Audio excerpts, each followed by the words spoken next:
এ যেন দাবানলের মতো ছড়াচ্ছে তৃণমূলের অন্দরে প্রার্থী অসন্তোষ। এবার খোদ মুখ্যমন্ত্রীর ভাই হাওড়ায় তৃণমূলের প্রার্থীর বিরুদ্ধে নির্দল হয়ে দাঁড়ানোর ঘোষণা করার পরই সম্পর্ক ছিন্ন করে দিলেন দিদি মমতা। এদিকে ব্যারাকপুরে বিজেপির টিকিটেই যে অর্জুন পার্থ ভৌমিকের বিরুদ্ধে প্রতিদ্বন্দ্বিতা করতে চলেছেন, কার্যত তার ঘোষণাও করে দিলেন তিনি। আর অন্যদিকে সিএ নিয়ে ফের হুঙ্কার ছাড়লেন মমতা বন্দ্যোপাধ্যায়। স্পষ্ট জানিয়ে দিলেন সিএ বা এনআরসি কোনোটাই তিনি লাগু হতে দেবেন না এই রাজ্যে। আগামী 1 ঘন্টায় তা নিয়ে আলোচনা চলবে। এই পর্বে আমাদের আলোচনার বিষয় সিএ মাথা আর এনআরসি লেজুর, দুটোর কোনোটাই করতে দেব না, ফের হুঙ্কার মমতা বন্দ্যোপাধ্যায়ের। গতকাল যে কথা বলেছিলেন কার্যত আজকে সেই সুরই ধরে রেখেছেন, বরঞ্চ ঝাঁঝ আরো কিছুটা বাড়িয়েছেন। বিজেপি বিধায়ক সিএ আবেদন করছেন, তাহলে তো নাগরিক নন, বিধায়ক পদে ইস্তফা দিন। আক্রমণে কুণাল ঘোষ স্পষ্ট বলছেন যে মুহূর্তে আবেদন করছেন সেই মুহূর্তেই তিনি অনুপ্রবেশকারী বা আর নাগরিক থাকছেন না, তাহলে জনপ্রতিনিধি হবেন কিসের ভিত্তিতে? প্রশ্ন তুলছেন কুণাল ঘোষ। এবার হাওড়ায় প্রশ্নে ক্ষুব্ধ মুখ্যমন্ত্রীর ভাই, সম্পর্ক ছিন্ন মমতার। ইউটার্ন বাবুনের, যে মুহূর্তে সম্পর্ক ছিন্ন করার কথা ঘোষণা করছেন মমতা বন্দ্যোপাধ্যায়, তারপরই বাবুন বন্দ্যোপাধ্যায় সুর নরম করছেন এবং কার্যত ডিগবাজি খাচ্ছেন। ভাই বলে পরিচয় দেবেন না, এত লোভী লোক পছন্দ করি না, তীব্র ক্ষোভ মমতা বন্দ্যোপাধ্যায়ের। স্পষ্ট বলছেন মমতা বন্দ্যোপাধ্যায়, লোভের কথা বলছেন, বড় হলে লোভ বেড়ে যায়। পাশাপাশি এই কথাও বলছেন, যারা পরিবারতন্ত্র নিয়ে তৃণমূলকে নিশানা করে, তৃণমূল যে মানুষতন্ত্র করে, আজকে তার দৃষ্টান্ত সবার সামনে রাখলাম, বলছেন মমতা বন্দ্যোপাধ্যায়। ব্যারাকপুরে পার্থ বনাম অর্জুন, বিনা টিকিটে ট্রেনে চড়িনি কখনোই, মন্তব্য অর্জুন সিং এর। তিনি এইটাও ঘোষণা করে দিচ্ছেন আগাম যে হতে পারে বিজেপির সাংসদ হতে চলেছেন অর্জুন এই ব্যারাকপুর লোকসভা কেন্দ্র থেকে। মমতা বন্দ্যোপাধ্যায় বলছেন অর্জুন এখনো বিজেপি সাংসদ, আর তখন অর্জুন সিং বলছেন এই বিজেপি সাংসদকে তো ব্রিগেডে নিমন্ত্রণ করেছিলেন, আমন্ত্রণ করে মঞ্চে তুলেছিলেন। এবার অধিকার যাত্রা তৃণমূলের, ওটা আসলে অন্তর্জলি যাত্রা। পাল্টা আলোচনা করছেন, সমালোচনা দিলীপ ঘোষের। ফলে বুঝতে পারছেন নির্বাচনের নির্ঘণ্ট যত এগিয়ে আসছে ততই কিন্তু একে অপরকে বিরুদ্ধে বাক্যবাণে বিদ্ধ করতে কেউ সেই সুযোগ ছাড়ছে না। কিন্তু এই মুহূর্তের বড় খবর আপনাদের জানাবো, গতকাল আপনারা জানেন যে একেবারে ঘোষণা করেছিলেন মমতা বন্দ্যোপাধ্যায় যে সিএ যদি হয় তাহলে এই কন্যাশ্রী লক্ষ্মীর ভাণ্ডারের যে সুযোগ সুবিধা সেখান থেকে বঞ্চিত হবেন সাধারণ মানুষ।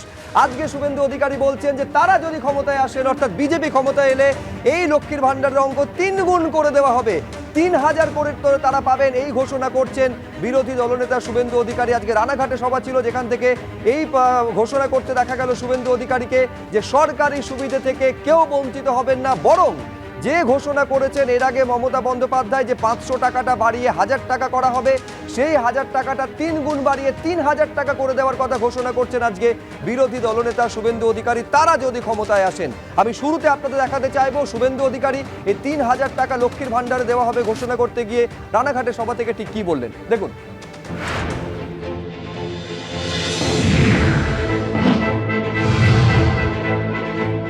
নিশ্চিন্তে থাকুন, এই আইন কারো নাগরিকত্ব কেড়ে নেওয়ার আইন নয়। এই আইন মতুয়া সমাজ পিয়ার ঠাকুরের লড়াইকে সমর্থন করার আইন। একজনেরও কারোর কোনো ক্ষতি হবে না। এই মিথ্যাবাদী মমতা ব্যানার্জি চরম মিথ্যাবাদী। এই মিথ্যাবাদী মমতা ব্যানার্জির কথায় পা দেবেন না। বলছে আবেদন করলে চাকরি চলে যাবে, আবেদন করলে স্বাস্থ্যসাথী না ঘোড়ার ডিম, আর কি কি লক্ষ্মীর ভান্ডার। আমি চ্যালেঞ্জ করলাম মমতা ব্যানার্জি, হারিয়েছি তো আমি, আমার কাছে হেরেছে তো, আমি তো টেস্টেড ট্রাস্টেডও বটে, তাই তো বিশ্বাস করেন তো, করেন তো বিশ্বাস। আমি কথা দিয়ে যাচ্ছি, ছুতে বলুন একটা মাকে লক্ষ্মীর ভান্ডার। ওটা কি মমতা ব্যানার্জির কি পৈতৃক সম্পত্তির টাকা নাকি ট্যাক্সের টাকা? বিজেপি এলে আগে বলতাম 2000 করে দেবো, এখন বলছি বিজেপি সরকার করলে 3000 করে দেবো, 3000 করে দেবো। অর্থাৎ প্রথমে 2000-এর কথা ঘোষণা করা হয়েছিল যদি বিজেপি ক্ষমতায় আসে। মৃত্যুঞ্জয়, এবার তো 3000 করার কথা ঘোষণা করছেন। গতকাল মমতা বন্দ্যোপাধ্যায় একটা আশঙ্কার কথা শুনিয়েছিলেন, এ তো আশঙ্কা থেকে একেবারে সম্পূর্ণ উল্টো দিকে নিয়ে যাচ্ছেন শুভেন্দু অধিকারী। ভরসার জায়গা, অঙ্কটা 3 গুণ বাড়িয়ে দিচ্ছেন যদি বিজেপি ক্ষমতায় আসে।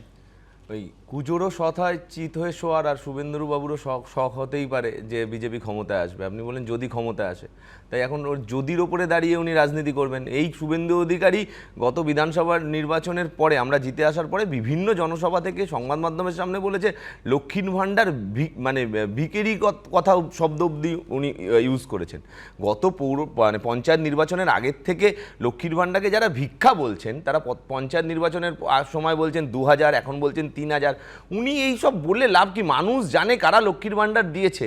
34 বছরে একটা সরকার কোনো কিছু দিতে পারেনি, আমরা তো দিয়েছি লক্ষ্মীর ভাণ্ডার থেকে আরম্ভ করে কন্যাশ্রী আমরা করেছি। কিন্তু আমার বক্তব্য হলো শুভেন্দু অধিকারীর বক্তব্য, উনি বলবো গেট ওয়েল সুন। উনি এই ধরনের বক্তব্য বলেন, সুস্থ মস্তিষ্কে এরকম কথা না না, শুধু তাই নয়, এই ধরনের বক্তব্য বলেন শুধু নয়, স্পষ্ট মিথ্যে কথা বলছেন। মমতা বন্দ্যোপাধ্যায় এই কথা পর্যন্ত বলছেন, তিনি ভয় ধরাচ্ছেন, এই কথা পর্যন্ত বলছেন, অপপ্রচার করছেন তৃণমূল নেত্রী। খুব ভালো কথা, আমরা অপপ্রচার করছি। যদি তাই হয়, আমরা একটা কথা তোমার সাথে সে আগেও বলেছি, আবারও বলছি, যে সিএ দেওয়া হবে মতুয়াদের, বলা হচ্ছে, আমি ধরে নিচ্ছি মতুয়ারা পাবে। তাহলে মতুয়ারা যারা আছে, মতুয়াদের রিপ্রেজেন্টেটিভ হিসাবে শান্তনু ঠাকুর সাংসদ হয়েছেন, সংসদ ভবনে গেছেন, প্রতিমন্ত্রী হয়েছেন, নিশীথ প্রামাণিক প্রতিমন্ত্রী হয়েছেন। তারা দেশের নাগরিক না হয়ে কি করে দেশের লোকসভা নির্বাচনে প্রতিদ্বন্দ্বিতা করলো? ধরে নিলাম যাদের মানে এখনো অবধি বাংলাদেশ থেকে আসার পরে যারা এখনো অবধি ভারতের নাগরিক হয়নি, আমি জানতে চাই ভারতবর্ষের প্রধানমন্ত্রী নরেন্দ্র মোদীজির কি এমন সার্টিফিকেট আছে যেটা মতুয়া ভাই বোনেদের নেই, নরেন্দ্র মোদীজির কাছে কি এমন সার্টিফিকেট আছে শুভ্র, যেটা তোমার, উনি দেশের নাগরিক হলেন, যেটা তুমি, আমি, এখানে যারা আমরা প্যানেলিস্টরা আছি, তাদের কাছে সেই সার্টিফিকেটটা নেই? কি এমন এক্সট্রা সার্টিফিকেট? আজকে তুমি যদি প্রথমে সিএ করতে চাও, তোমাকে প্রথম ডিক্লারেশন দিতে হবে 1A-তে যে তুমি দেশের নাগরিক নও, তুমি বাংলাদেশ, পাকিস্তান বা আফগানিস্তান থেকে এসছো। দ্বিতীয়, যেই ডকুমেন্টেশনগুলো দিতে হবে আইদার অর করে, যে ডকুমেন্টেশনগুলো দিতে হয়েছে, তাতে বলা হচ্ছে birth certificate from Afghanistan, Pakistan বা বাংলাদেশ। তুমি বার্থ সার্টিফিকেট নিয়ে এসেছিলে, এডুকেশন অর এডুকেশনাল সার্টিফিকেট বা ওখানকার গভর্নমেন্টের কোনো নথি।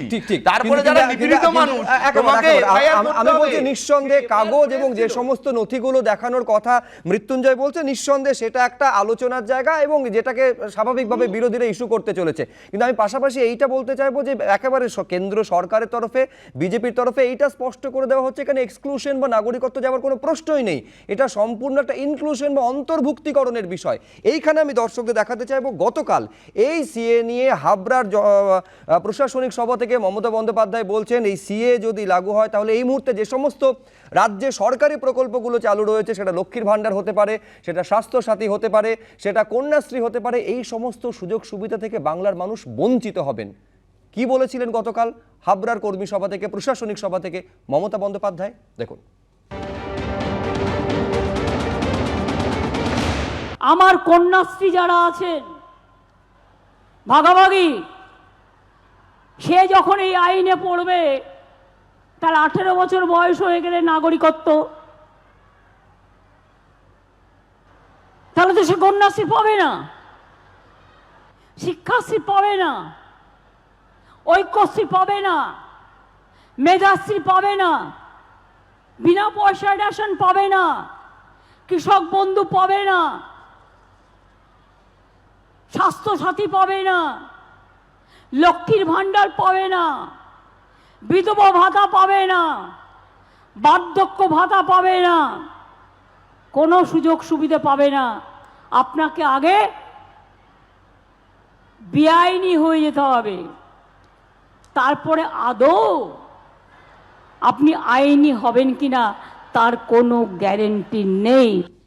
ফলে বুঝতে পারছেন একটা চূড়ান্ত অনিশ্চয়তা তৈরি হয়েছে। আমি এইখানে কলতান দাশগুপ্তের কাছে আসতে চাইবো। এই বিষয়টা কিন্তু কলতান, তুমি নিশ্চয়ই খেয়াল করেছো যে একটা আশঙ্কার কথা তৃণমূলের তরফ থেকে বলা হচ্ছে, কোনো আশঙ্কা নেই, পাল্টা বিজেপির তরফ থেকে বলা হচ্ছে, কিন্তু দিনের শেষে একটা অনিশ্চয়তা, একটা আনসার্টেনটি কিন্তু সাধারণ মানুষের মধ্যে থাকছে। সাধারণ মানুষের মধ্যে অনিশ্চয়তা যত থাকবে, ততই তারা কাউকে না কাউকে একটা কোনো মতে মন্দের ভালো হিসেবেও আঁকড়ে ধরবেন ভোটের আগে। এটাই তো বিজেপি তৃণমূল চেয়েছে।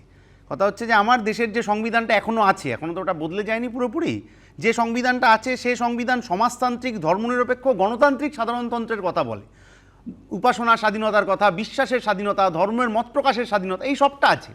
কিন্তু এই ধরনের কিছু আইন আসলে এই মূল জায়গাগুলোতে আঘাত করে ফেলছে। এবং যত 19-এর লোকসভা নির্বাচনের সময় এটা নিয়ে কিছু কথা শুনেছিলাম, মাঝের 5 বছর কিন্তু কিছু হলো না, অনেক কিছু হলো, যেটা হলো সেটা হচ্ছে মাঝের 5 বছরে এখন আমরা যে জায়গায় এসে দাঁড়িয়েছি তাতে গত 45 বছরের মধ্যে সর্বোচ্চ বেকারত্বের জায়গায় আমরা এখন আছি। বিশ্ব ক্ষুধা সূচকে নামতে নামতে নামতে নামতে 111 নম্বরে এসে দাঁড়িয়েছি 121-এর মধ্যে। এইসব যখন হচ্ছিল তখন কিন্তু এইসব নাগরিকত্ব ইত্যাদি নিয়ে কোনো কথা হয়নি। এখন ভোটের আগে আগে একটার পর একটা তাস ফেলে ওই যে আবার ভাগাভাগির চেষ্টা, মেরুকরণের চেষ্টা, যাতে মানুষ অসহায় হয়ে পড়েন, আগামীকাল খেতে পাবো কিনা, বাঁচতে পারবো কিনা ভারতবর্ষে, এই চিন্তায় কোনো মতে একটা মন্দের ভালো। আমি বলছি এটা তো হঠাৎ করে 2014-তে বিজেপি ক্ষমতায় আসার পর এটা হঠাৎ করে নতুন আইন এনেছে এমনটা তো নয়। 55 সালের একটা আইন, সেখানে অ্যামেন্ডমেন্ট করা হয়েছে। এই অ্যামেন্ডমেন্টটাই তো প্রবলেম। যেখানে আমি ধর্মনিরপেক্ষ গণতান্ত্রিক সাধারণতন্ত্রের কথা বলছি, সেখানে ধর্মনিরপেক্ষতার কথাটাকেই যদি আস্তে আস্তে বাতিল করে দেওয়ার চেষ্টা করা হয়। গত 10 বছর ধরে দেশে যাদের ওপর আক্রমণ হয়েছে, মহিলাদের ওপর যে ধর্মীয় ভাবাবলম্বী মানুষের ওপর যে আক্রমণটা হয়েছে, এটা তো বোঝাই যাচ্ছে যে একেবারে মানে যে ওই ময়দানের ঘোড়াগুলোর ঠুলি লাগিয়ে দেয় না, যে তারা একই দিকে ধাবমান হয়, একই রকম ভাবে বিজেপি আরএসএস আমাদের গোটা দেশটাকে। আমি এইখানে রাজস্বী লাহিড়ীর কাছে আসতে চাই, এবং তার আগে আমি আসবো মৃত্যুঞ্জয়, আবারও তোমাকে সময় দেবো। কিন্তু প্রশ্ন হচ্ছে এইখানে তৃণমূল কংগ্রেস বারবার যেটা সামনে আনতে চাইছে বিজেপির তরফে, বলা হচ্ছে ঠিকই, যেটা অন্তর্ভুক্তিকরণ, সবটা ইনক্লুসিভ, এক কি বিন্দুমাত্র এখানে এক্সক্লুশনের প্রশ্ন নেই। এইখানে মমতা বন্দ্যোপাধ্যায় বারে বারে বলছেন যে সিএ আগে আছে, তার পেছন পেছন আসছে এনআরসি, অর্থাৎ সেই যারা নাগরিক রয়েছেন তাদের অনুপ্রবেশকারী করে দেওয়ার একটা চক্রান্ত চলছে। আজকে কি বলেছেন মমতা বন্দ্যোপাধ্যায়, দেখুন।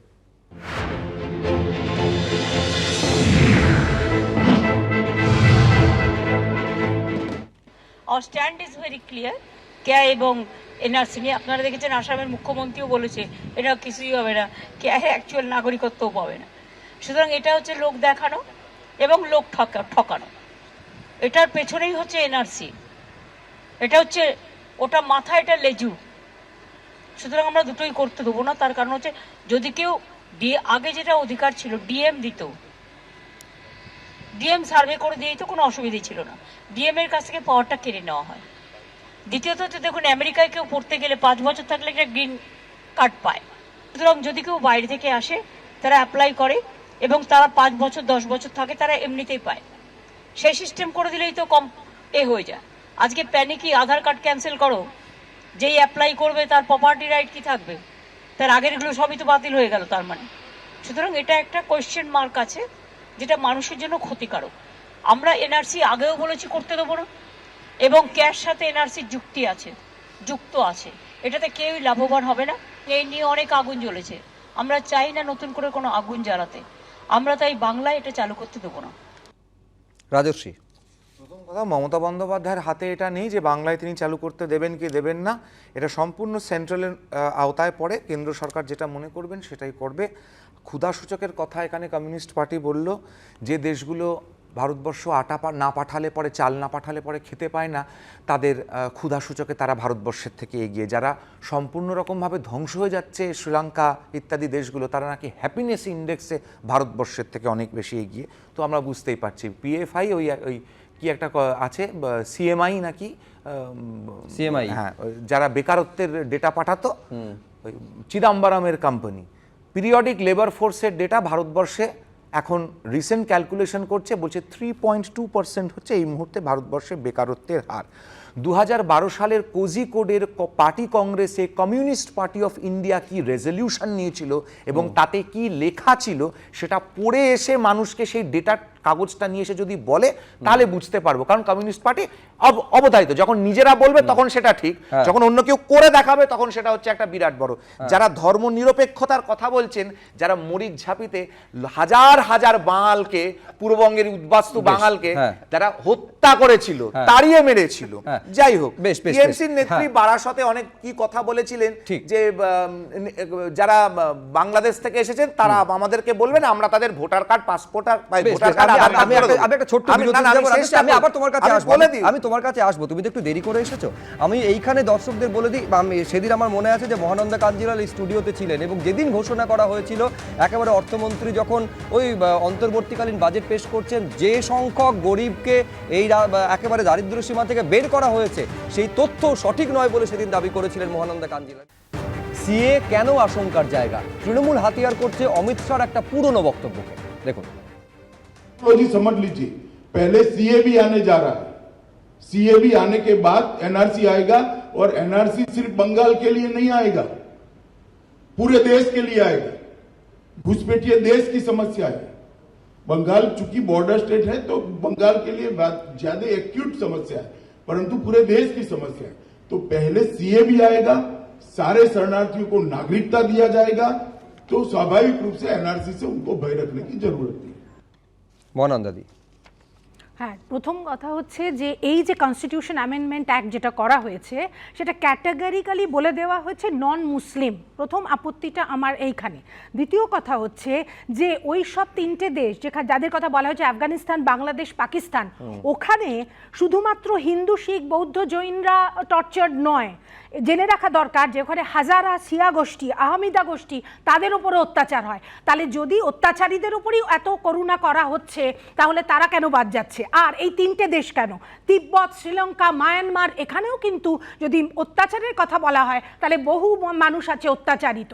কাজে এটা ঠিক ডিসক্রিমিনেটরি হচ্ছে এই বিলটা। এটা নিয়ে ভাবনা চিন্তা করার প্রয়োজন আছে। একেবারে অত্যাচারের কথা যখন, সেখানে ধর্মীয় বিভাজনটা কেন তৈরি হচ্ছে এই প্রশ্ন করা হচ্ছে। আমি একটা ছোট্ট বিরতি নেব, বিরতির পর এই আলোচনা চলবে এবং আপনাদের দেখাবো কিভাবে মুখ্যমন্ত্রীর ভাই হাওড়ার প্রার্থী নিয়ে অসন্তোষ প্রকাশ করেছেন এবং তারপরই সম্পর্ক ছিন্ন করলেন মমতা বন্দ্যোপাধ্যায়। আপত্তির নাম প্রসূন বন্দ্যোপাধ্যায়। হাওড়া লোকসভা কেন্দ্রে তৃণমূল কংগ্রেসের প্রার্থীকে নিয়ে এতটাই আপত্তি যে নিজে নির্দল হয়ে প্রতিদ্বন্দ্বিতা করার ঘোষণা পর্যন্ত বাবুন বন্দ্যোপাধ্যায় করে দিয়েছেন। আর তাতে বেজায় চটেছেন মুখ্যমন্ত্রী মমতা বন্দ্যোপাধ্যায়। ভাইয়ের সঙ্গে সম্পর্ক ছিন্ন আজ থেকে সাংবাদিক বৈঠকে এই ঘোষণা করলেন মমতা বন্দ্যোপাধ্যায়। কি বললেন বাবুন বন্দ্যোপাধ্যায়, কি বললেন মমতা বন্দ্যোপাধ্যায়, পরপর দেখুন। হাওড়ার প্রার্থী নিয়ে আপনার কি বক্তব্য? হাওড়ার প্রার্থী নিয়ে আমার বক্তব্য হচ্ছে, দিদিমণি 365 দিন মানুষের সঙ্গে কাজ করে। দিদিমণি আমাদের ভগবান। দিদিমণি যে পথে আমাদের এগোবে আমি তার সেই পথেই এগোবো। কিন্তু এই মানুষটাকে প্রার্থী করার জন্যে আমার একটা ক্ষোভ, এই কারণেই ক্ষোভ, যে মানুষটা মোহনবাগান ক্লাবের এজিএমের সময় আমার প্রতি যে দুর্ব্যবহার করেছিল সেটা পশ্চিমবঙ্গের প্রতিটা মানুষ জানে।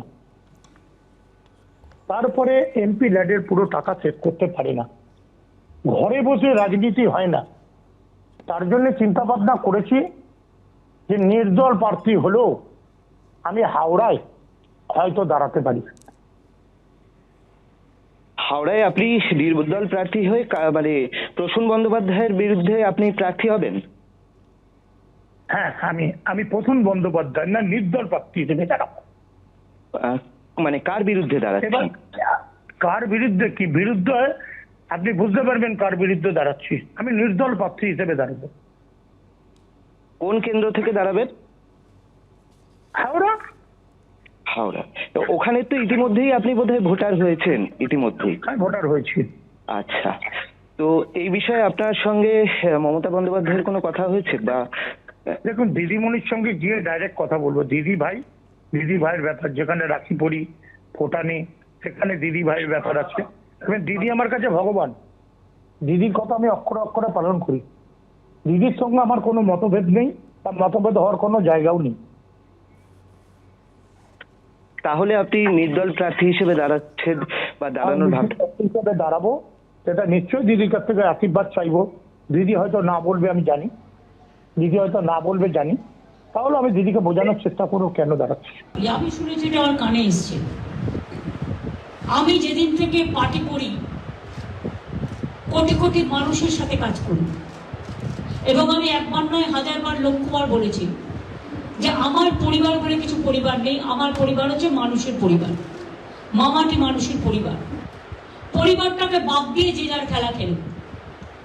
আমার পরিবারের ও কোনো মেম্বার বলে আমি মনে করি না। আজ থেকে আমি সব সম্পর্ক, শুধু আমি নই, আমাদের রক্ষের পরিবারেরও যারা আছে, মামাটি মানুষের পরিবারেরও যারা আছে, সমস্ত সম্পর্ক ওর সাথে থেকে ছেদ হয়ে গেল। আজ থেকে কোনো রিলেশন আমার ভাই হিসেবে কেউ পরিচয় দেবেন না। ইন্ডিভিজুয়াল নাগরিক হিসেবে আপনারা কেউ কারো পরিচয় দিতেই পারে, সেটা আলাদা ব্যাপার। তো প্লিজ দয়া করে আমার নামটা ইউজ করবেন না, বিকজ আমি টোটাল ডিসঅ্যাসোসিয়েট করে দিয়েছি আমাদের ফ্যামিলি বন্ডিং, নো রিলেশন। সুতরাং আমাদের দল যাকে প্রার্থী করেছে তিনিই আমাদের প্রার্থী। যে যেখানে ইচ্ছে যেতে পারে। কিছু লোক নির্বাচনে আসলেই কাউন্সিলরও দাঁড়াতে হবে, এমএলএতেও দাঁড়াতে হবে, আর এমপিতেও দাঁড়াতে হবে। আমার পরিবারের সবাই যদি বলে আমি এমপি ইলেকশনের টিকিট চাই, এমএলএ ইলেকশন টিকিট চাই, তাহলে আমি তো পরিবারতন্ত্র করব। আমি পরিবারতন্ত্র করি না, আমি মানুষতন্ত্র করি। শুধু আজকে নয়, প্রত্যেকটা ইলেকশনই আমাকে অনেক অশান্তি করেছে, অথচ নিজেদের ছোটবেলাটা ভুলে গেছে। আমার বলা উচিত নয়, আমি অভিষেককে বলছিলাম যে বাবা যখন মারা গেছে ওর বয়স ছিল 2.5 বছর, আমি 45 টাকা পেতাম, দুধের ডিপোয় কাজ করে মানুষ করেছি, কিন্তু তখন থেকে আমি রাজনীতিটা করতাম বলে ওকে মানুষ করতে পারিনি। হয়তো অনেককে, সবাইকে মানুষ করতে পেরেছি। আমাদের পরিবার খুব বড় পরিবার, এটা মানুষের পরিবার। এই চরম ক্ষোভ প্রকাশের পরই সুর নরম করেছেন বাবুন বন্দ্যোপাধ্যায় এবং তার সিদ্ধান্ত থেকে তিনি সরে এসেছেন। কিন্তু আমি এখানে রাজশ্রী লাহিড়ীর কাছে এই কারণে আসতে চাইবো যে রাজশ্রী, এইটা হচ্ছে দলীয় শৃঙ্খলা। মমতা বন্দ্যোপাধ্যায় বলছেন যে দল যাকে প্রার্থী করেছে, এমনকি দলনেত্রীর ভাই যখন তার বিরোধিতা করছেন, ভাইয়ের সঙ্গে সম্পর্ক ছিন্ন করে দিচ্ছেন, এরপরেও তৃণমূলের বিরুদ্ধে তোমরা পরিবারতন্ত্রের অভিযোগ তুলবে?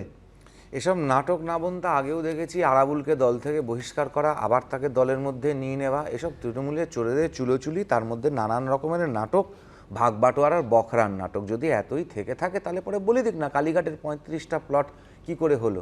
উনি যে দাঁড়াবেন বলছেন হাওড়াতে নির্দল প্রার্থী হয়ে, টাকাটা কে দেবে? দলের তো দাঁড়াবেন না, দাঁড়াবেন নির্দল থেকে, এটা লোকসভা নির্বাচন। আরে সেসব তো ভাগ বাটোয়ারা বখরার আলাদা কথা। একটা ভাইপোকে ওই জেলা পরিষদে পাঠিয়েছে, একটাকে নিয়ে নাচন কোদন করছে, একজন ভাই বউকে কাউন্সিলর করেছে, নেই একে অলিম্পিক গেমস কিসব বেঙ্গল অলিম্পিক্স না কিসব, এ জীবনে কোনোদিন ফুটবল খেলেছে, তাকে মাথা করে দিয়েছে, এগুলো করেনি। একটা দোকান, ওই জিটি ভাইয়ের সঙ্গে সম্পত্তি অতগুলো, ওগুলো কোথার থেকে এসছে? মমতা বন্দ্যোপাধ্যায়ের মাথায় হাত না থাকলে হয় কখনো? কাকে দিতে চাইছে আমি জানি না, জিজ্ঞাসা করছি। জয় শাহ কোথায়, কেন জয় শাহ ক্রিকেট খেলেনি? আমি জানি, তার ডিস্ট্রিক্ট লেভেলে ক্রিকেট খেলেনি, এগুলো আপনারা জানেন না? তার বাপ ঠাকুরদার সম্পত্তি নেই, তার বাপ ঠাকুরদার ব্যবসা করেনি, যে আইটি রিটার্ন আপনারা এবার বলবেন ওর সম্পত্তি কি করে বাড়লো এতখানি। তো এদের সম্পত্তি আইটি রিটার্ন এর সোর্সটা জিজ্ঞাসা করুন। আর এর বাপ ঠাকুরদার সম্পত্তি দেখুন ব্যবসা কতদিন ধরে করছে, আইটি রিটার্ন দিয়েছে কি দেয়নি। মমতা বন্দ্যোপাধ্যায় দিনের পর দিন বাজে বাজে কথা বলেন। অভিষেক বন্দ্যোপাধ্যায়ের এই যে প্রচুর সম্পত্তি, তার সোর্সটা কি কোনোদিন বলতে পেরেছে? পারেনি। এর আগেও মমতা বন্দ্যোপাধ্যায়ের ভাইদের সঙ্গে লড়াই হয়েছে, সেটা কোনো নির্বাচনে দাঁড়িয়ে হয়নি, তখন দূর দূরান্তে কেউ ছিল না, মাকে নিয়ে আলাদা হয়ে পাকসার কাছে চলে গেছিল, সেখানে কিসের লড়াই ছিল? এই লড়াই তো দীর্ঘদিনের লড়াই। সবটা নাটক বলছেন রাজশ্রী, এটা ডেইলি সোপস এন্ড সিরিয়াল, পারিবারিক তন্ত্রে একখানা, এর থেকে বড় পরিবার আর কিছু আছে? আচ্ছা, আমি মৃত্যুঞ্জয়ের উত্তর নেওয়ার আগে আমি এইখানে একবার দেখাতে চাইবো যে বাবুন বন্দ্যোপাধ্যায়কে সতর্ক করে কার্যত হুঁশিয়ারি ছুড়ে দিয়েছেন শুভেন্দু অধিকারী। কি বললেন বাবুন বন্দ্যোপাধ্যায়ের উদ্দেশ্যে, দেখুন। ভাইয়ের সঙ্গে চুক্তি ছিল 21 সালে যে তোকে আমি এমপি করব, এবং ভাইকে এমপি টিকিট দেয়নি, অর্থাৎ ভাগবাটোয়ারা একটু কম পড়েছে, তাই এসব কথা বলেছে। আর বাবুল ব্যানার্জিকে একটা কথা আপনাদের মাধ্যমে বলে গেলাম, আপনি পিসি আপনার দিদির সঙ্গে, মানে আমাদের সবার ঠগি পিসি, তাই তো? এখন দিদি নেই, কিন্তু পিসি। দিদি যখন ছিল আমি ছিলাম সঙ্গে, পার্থদল ছিল, এখন পিসি। তা এই ঠগি পিসি সম্পর্কে আপনি যা পারেন বলুন, বিজেপির কথা তুলবেন না। বিজেপির সঙ্গে আপনি গত দুদিন কি করেছেন আমি কিন্তু ফাঁস করে দেব। আমি আপনাকে সতর্ক করছি যে আমি বিজেপিতে যাব না, বিজেপি আপনাকে নেবে না। বিজেপি তার কর্মীদের সেন্টিমেন্ট বুঝে, বিজেপি ওই পরিবারকে চোর বলেছে, ওই চোরেদের কাউকেই বিজেপি নেবে না, আমি দায়িত্ব নিয়ে বলছি। তো আপনি গত দুদিন বিজেপির সঙ্গে কি করেছেন আমার এই মোবাইল ফোনে আছে। আপনি আর একবার যদি বিজেপির নাম বলেন, আগামীকাল এমন হাটে হাড়ি ভাঙবো, আপনি কিন্তু পরের দিন আর মুখ দেখাতে পারবেন না। এখন হাড়ির মধ্যে কি আছে সেটা তো আমরা জানি না, যদি কখনো শুভেন্দু অধিকারী ভাঙেন তখন সেটা হয়তো সামনে আসবে। কিন্তু মৃত্যুঞ্জয়, প্রথম বলো জয় শাহ নাকি স্টেট লেভেলে ক্রিকেট খেলেছে, আমার জানা নেই স্টেট খেলুক ডিস্ট্রিক্ট খেলুক, কিন্তু আকাশ বিজয়বর্গীয় অসাধারণ ব্যাটিং করে। আমরা টিভির পর্দায় আকাশ বিজয়বর্গীয়র ব্যাট হাতে যা ব্যাটিং দেখেছি মানুষ পেটানোর, সে আকাশ বিজয়বর্গীয়কে বিসিসিআইয়ের প্রেসিডেন্ট করলেও কোনো অবাক হওয়ার ছিল না। আজকে মমতা বন্দ্যোপাধ্যায় একটা দৃষ্টান্ত স্থাপন করলো, পরিবারতন্ত্রের বিরুদ্ধে শুভেন্দু অধিকারীকে বসিয়ে সাংবাদিক সম্মেলন হবে আর সৌমেন্দু অধিকারী টিকিট পাবে সংসদের, এগুলো নিয়ে পরিবারতন্ত্রের। আজকে বিজেপির একের পর এক এমপি, যারা ধর্মেন্দ্র প্রধান থেকে আরম্ভ করে অনুরাগজি, এরা তো কারা, এরা কাদের প্রোডাক্ট? আজকে স্মৃতি ইরানির পরিবার থেকে টিকিট পাবে কি না এটা দেখুন। স্মৃতি ইরানির পরিবার কে টিকিট পেয়েছে? আজকে স্মৃতি ইরানির পরিবার কে টিকিট পেয়েছে? উল্টোপাল্টা বাজে কথা বলছো কেন? স্মৃতি ইরানির পরিবার কে মৃত্যুঞ্জয় বলেন, মৃত্যুঞ্জয় বলেন। আমি বলি স্মৃতি ইরানিকে রাজশ্রী, মৃত্যুঞ্জয় বলেন, প্লিজ প্লিজ। মমতা ব্যানার্জির পরে তৃণমূলের নেতাকে, বলতে দাও মৃত্যুঞ্জয়। মমতা ব্যানার্জির পরে তৃণমূলের নেতাকে, মৃত্যুঞ্জয়। মমতা ব্যানার্জির পরে তৃণমূলের নেতাকে, মমতা ব্যানার্জির পরে তৃণমূলের নেতাকে, মমতা ব্যানার্জির পরে ইলেকশন করাচ্ছে হবে না, কি হবে? কুণাল ঘোষ হবে না, কে হবে? রাজশ্রী তুমি পুরোটা সময় পেয়েছো। চেঁচানো সভা, উল্টোপাল্টা কথা বললে তার জবাব দেবে। হ্যাঁ। তা আমার বক্তব্য হলো যে আজকে মমতা বন্দ্যোপাধ্যায় বলে দিয়েছে যে আমার পরিবারের কেউ নয়, এরকম একটা দৃষ্টান্ত স্থাপন করার জন্য একজন তৃণমূল কংগ্রেস, অভিষেককে বলুক, অভিষেকের মতন চোরকে বলুক, আরে অভিষেককে বলুক, অভিষেককে বলুক, অভিষেককে বলতে পারছে না কেন? যে অভিষেক বলেছিল ভবানীপুরে হেরে গেছে, অভিষেক বলেছিল ভবানীপুরে হেরে গেছে, স্বরাষ্ট্রমন্ত্রী কেন আক্রমণ করতো? এইভাবে শুভ্র হয় না, একজনকে বলতে দিয়ে ও যদি মাঝখানে আমি বলছি কলতান একেবারে স্পষ্ট যেটা তৃণমূল কংগ্রেস এইখানে বসে মৃত্যুঞ্জয় পালও যেটা দাবি করছে এবং যেটা একটা কার্যত ভাবমূর্তি তৈরি করতে চাইছে, যে একটা দৃষ্টান্ত তৈরি করেছে মমতা বন্দ্যোপাধ্যায়, যে দলের সিদ্ধান্তের বিরুদ্ধে যিনিই যাবেন সেটা একেবারে নিজের ভাইও হতে পারেন, তার সঙ্গে পর্যন্ত সম্পর্ক ছিন্ন করে দিচ্ছেন। মানে সাম্প্রতিককালে এরকম দৃষ্টান্ত খুব একটা রয়েছে কি? সাম্প্রতিককালে দলবদলের এত দৃষ্টান্ত রয়েছে যে বাবুন বন্দ্যোপাধ্যায় সম্ভবত সেই গোটা বইতে এক পাতার বেশি জায়গা নিতে পারবেন না। কথা হচ্ছে, আমি আজকে সকালে আনন্দবাজার অনলাইনে দেখছিলাম বাবুনবাবু বোধহয় বলেছেন বিজেপির সাথে কথা হয়, আর এখন মাননীয় বিরোধী দলনেতার যা শুনলাম তাতে হচ্ছে মোবাইল টোবাইলে কথাটা হয়েছে। তাহলে যদি একে দলে নিয়ে নেওয়া হতো তখন উনি সম্পদ হয়ে যেতেন। এখন উনি দলে যাবেন না বলে একটু এক পা এগিয়ে আবার দুপা পিছিয়ে এসছেন বলে এখন তার পরিবার চোর ইত্যাদি ইত্যাদি বলা হচ্ছে। মমতা বন্দ্যোপাধ্যায়ের পরিবারের যারা সংসদীয় গণতন্ত্রে এসছেন তাদের সম্পত্তি ইত্যাদি যে পরিমাণ বেড়েছে সেটা নিয়ে ভয়ঙ্কর প্রশ্ন রয়েছে। কিন্তু এটা শুধু মমতা বন্দ্যোপাধ্যায়ের পরিবারের ব্যাপার না, গোটা তৃণমূল দলে এরকম অনেক দুর্নীতিগ্রস্ত লোক আছেন যারা এই সরকারের আমলে দুর্নীতি করেছেন, করে কেউ এপার ওপারে ঝাঁপিয়ে চলে গেছেন। আজকে শুভেন্দুবাবু বললেন যে আর একটা কথা বললে তাহলে আমি ফাঁস করব। কেন আরও একটা কথা বলতে হবে কেন? তাহলে গত দুদিন ধরে কি কথাটা চলছিল, আসলে যে কথাটা গোপন থেকে গেল, এই কথাটা বাংলার মানুষের জানার অধিকার নেই, আমাদের দলে জানার অধিকার আছে। আরে গোপন থাকলে পরে এটা সুজন চক্রবর্তীকে জিজ্ঞাসা করো।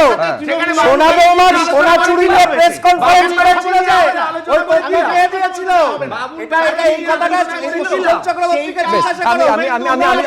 আমি তিনজনকে থামালাম। আমি মহানন্দা কাঞ্জিলালের কাছে আসতে চাইছি একেবারে ভোটের লাভ ক্ষতির অঙ্ক হিসাবে। আমি বলছি একটা যেটা দৃষ্টান্ত স্থাপন করেছেন মমতা বন্দ্যোপাধ্যায়, যে দলই চূড়ান্ত, কোনো পরিবারতন্ত্রের স্থান তৃণমূল কংগ্রেসে নেই, এইরকম একটা বার্তা দেওয়ার চেষ্টা, ভোটে কতটা লাভ দেবে তৃণমূলকে?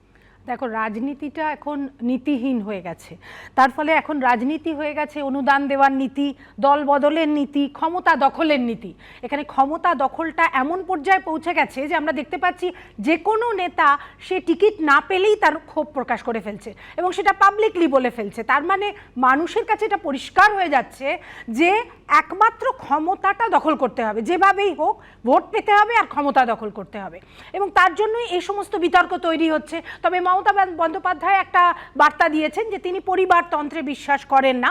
অভিষেক বন্দ্যোপাধ্যায়কে বাদ দিলে তিনি এই বার্তাটা দিয়েছেন যে বাবুন বন্দ্যোপাধ্যায়ের ব্যাপারে, যে তিনি পরিবারতন্ত্রের উপরে। আমি একটা কথা বলি, অভিষেক বন্দ্যোপাধ্যায় 2021 সালে বিধানসভা নির্বাচনে যখন মমতা বন্দ্যোপাধ্যায়ের পা ভেঙে গেছে সেই সময় সারা পশ্চিমবাংলা ঘুরে বেরিয়েছে। শুধু তাই নয়, অভিষেক বন্দ্যোপাধ্যায় যদি প্রাসঙ্গিক না হতো, আজকে প্রধানমন্ত্রীজি থেকে আরম্ভ করে দেশের স্বরাষ্ট্রমন্ত্রী জেপি নাড্ডাজি কেন অভিষেক বন্দ্যোপাধ্যায়কেই শুধুমাত্র আক্রমণ করেছে? আরে অভিষেক চুরি করেছে তাই আক্রমণ করেছে, তার নামে সবথেকে বেশি কেস আছে।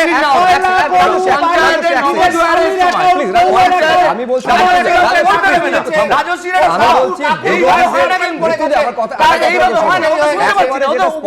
যেটা বিরোধীরা বিজেপি বিশেষত এই অভিযোগটা করে আসছে যে মমতা বন্দ্যোপাধ্যায়ের হাত ধরে রাজনীতিতে অভিষেক বন্দ্যোপাধ্যায়ের অন্তর্ভুক্তি।